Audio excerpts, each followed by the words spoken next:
सुरुवातीलाच औरंगाबादमधून एक मोठी बातमी येते। औरंगाबादेत कोरोनाग्रस्त महिलेची प्रसूती झालेली आहे। कोरोनाग्रस्त महिलेने एका गोंडस मुलीला जन्म दिलेला आहे। मुलीचं वजन हे जवळपास 3 किलो असल्याचं कळतंय। महाराष्ट्रात प्रथमच कोरोनाग्रस्त महिलेची प्रसूती झालेली आहे आणि नवजात बाळाची देखील आता कोरोना टेस्ट करणार असल्याचं कळतंय।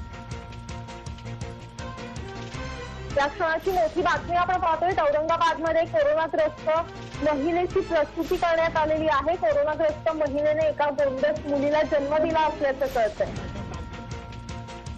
याबाबत अधिक माहिती देत आहेत आमचे प्रतिनिधी अशोक तारके। अशोक, ज्या महिलेने या मुलीला जन्म दिलेला आहे तिची प्रकृती सध्या कशी आहे आणि तिची कोरोना टेस्ट कधी करण्यात येणार आहे? प्राजक्ता, नक्कीच मुंबईवरून ही महिला आहे जे 5 दिवस बदलाली होती। त्यानंतर तिच्या सोबतच्याही 17 वर्षाचा एक मुलगा आहे, त्याला कोरोना झाला होता आणि त्याचीच लागण आता या महिलेला झाली होती।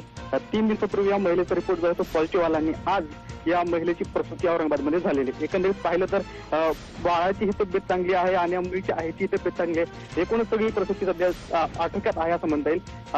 आत्ताच थोड्या वेळापूर्वी जे रुग्णालयाचे डॉक्टर्स आहेत त्यांनी सांगितलं की आम्ही आता या डॉक्टराचे देखील म्हणजे जे लहान बाळ आहे या बाळाचे 3 नमुने घेणार आहोत कोरोना संदर्भात आणि 3ही नमुने जे आहेत ते प्रयोगशाळेमध्ये कोरोनाच्या चाचणीसाठी पाठवण्यात येणार। एक उद्यापर्यंत किंवा परवापर्यंत या बाळाला कोरोनाची लागण झाली आहे का नाही स्पष्ट होईल। एकंदरीत पाहिलं तर सध्या बाळाची आणि बाळाच्या आईची दोघांची तब्येत चांगली आहे आणि बाळाला सध्या कुठलीही बाधा झालेली नाही असं हॉस्पिटल प्रशासनाने स्पष्ट केलं।